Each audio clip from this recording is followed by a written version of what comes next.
Bom dia para você. Sou o Júnior Moreira, esse é o Conversa de Redação e comigo para debater os principais temas do dia, os jornalistas Eduardo Costa e William Travassos, a economista Rita Mundim e também a defensora pública Silvana Lobo. Olha só, pessoal, mais uma polêmica envolvendo Lula e Zema. O presidente Lula provocou mais uma vez o governador de Minas, Romeu Zema.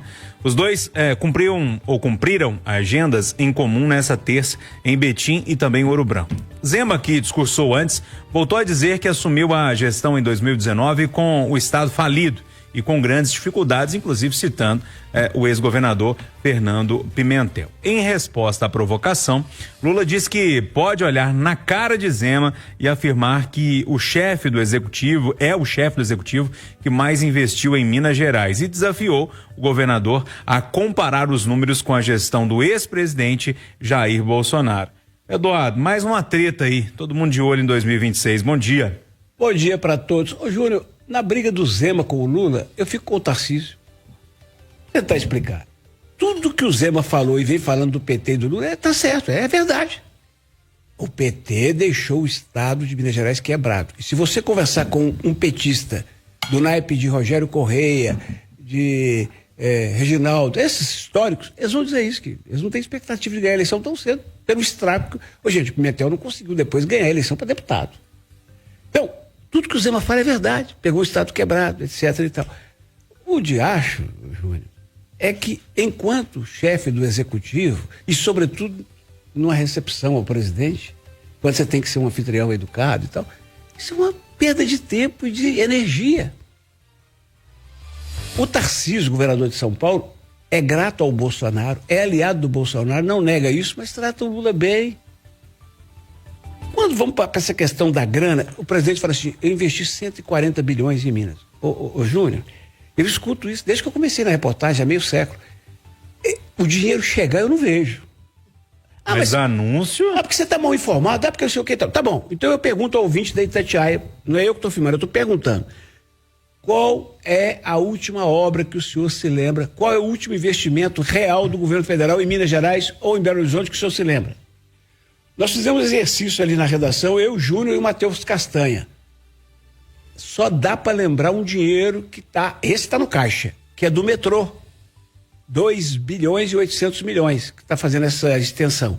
Dinheiro que o Bolsonaro liberou a pedido do Zema. Então, fica cutucando o presidente, chama ele pro lado de cá e fala assim, nós temos divergência, eu não estarei contigo em 26, mas resolve os problemas do Estado. E nisso o Lula tem razão quando ele fala que ele é um democrata, que ele é republicano, que ele trata os Estados bem, trata mesmo. Então, para encerrar, porque eu teria mais 3 horas para falar, mas para encerrar, eu quero chamar a atenção do ouvinte da Itatiaia para o seguinte dado. O último recurso que de fato está no caixa, que o governo federal botou aqui, 2.800 foi Bolsonaro. Só numa obra que o Lula acertou com o Tarcísio recentemente, um túnel Santos-Guarujá, que vai custar 6 bi, o Lula botou 3. Então, tudo o que o Lula... Gente, isso não é um ataque ao PT, ao Lula, não. Eu não lembro. Porque fala assim, nós estamos investindo na 381, PPP. Mas nós vamos fazer daqui a Caetema, cadê? Até hoje, nada, anel rodoviário, até hoje eu não vi um centavo. Então, do que eu vi de fato... que o Bolsonaro botou aqui no metrô, que é pouco, o Lula não botou. Eu não lembro, nesses 3 mandatos dele, desde 2000. Então, mas aí o Zema, ao cutucar, dá o palanque para ele, né, amigo? Ô, Rita Mundim, queria sua análise aí de mais essa rusga entre governador e presidente. Bom dia. Oi, Júnior, bom dia. Na minha análise, eu acho que, na verdade, o que nós tivemos ontem foi uma prévia de 2026. Eles estavam em plena campanha. O Zema chamando atenção pela forma, uma forma austera, ele falou dos ministérios, comparou os ministérios com a secretaria e disse que time para ganhar jogo não precisa de 30, 40 em campo, precisa de 11 craques. Então, na verdade, foi uma prévia do que a gente vai ver daqui para frente. Então, é oposição e situação. Sendo que o presidente Lula, quando se trata de falar de Brasil, ele não tem muito o que falar. Quando se trata de falar de Minas Gerais, como o próprio Eduardo disse aí, ele não tem o que falar. porque não só o Lula, mas também a Dilma, havia uma expectativa muito grande com o governo petista de Dilma Rousseff, porque o Pimentel tinha sido ministro da Dilma e ele era governador de Minas e não veio dinheiro nenhum, nada foi feito em Minas. Nós estamos aí nessa peleja em termos de infraestrutura e de investimentos que deveriam ser, em parte ou totalmente, bancados pelo governo federal. Então foi um palanque onde, na minha opinião, o Zema falou muito mais verdades do que o Lula. Ô William Travassos, e aí, essa rusga aí, bom dia pra você. Bom dia, Júnior, bom dia, bancada, bom dia aos ouvintes da Itatiaia. A Rita fala sobre essa campanha política, né? É o retrato do que nós vamos enfrentar no próximo ano. O Zema não falou mentiras e acho que ele não foi indelicado. Ele simplesmente... A gente tem que entender que são dois modelos de administração, né? Água e azeite. O Zema é a água, mais leve, e o Lula é aquela administração mais pesada do azeite. Quando o Lula compara, né, o governo dele com o governo do Bolsonaro, ele esquece de falar do que o governo Bolsonaro enfrentou no período de pandemia. Investiu para amenizar os impactos da pandemia algo em torno de 600 bilhões de reais com auxílio enfim, tentando movimentar. Quantas pessoas perderam o emprego, quantas empresas fecharam.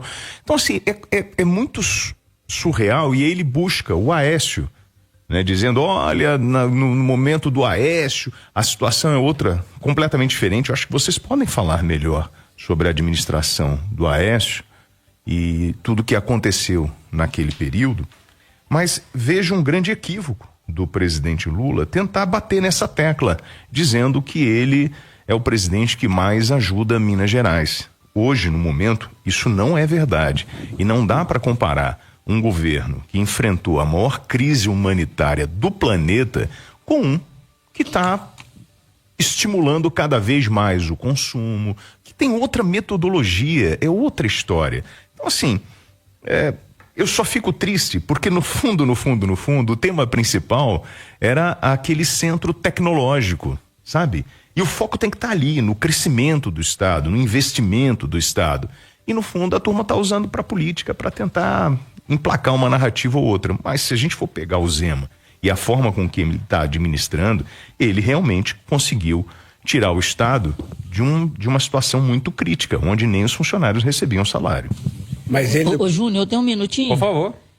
Em cima do que o William falou, o Zema foi muito feliz na fala dele, que quando ele assumiu, ele foi procurado pela Fiat na época, e ele deu o cartão dele e falou, olha, qualquer coisa vocês me procurem que nós vamos tirar o Estado dessa inércia.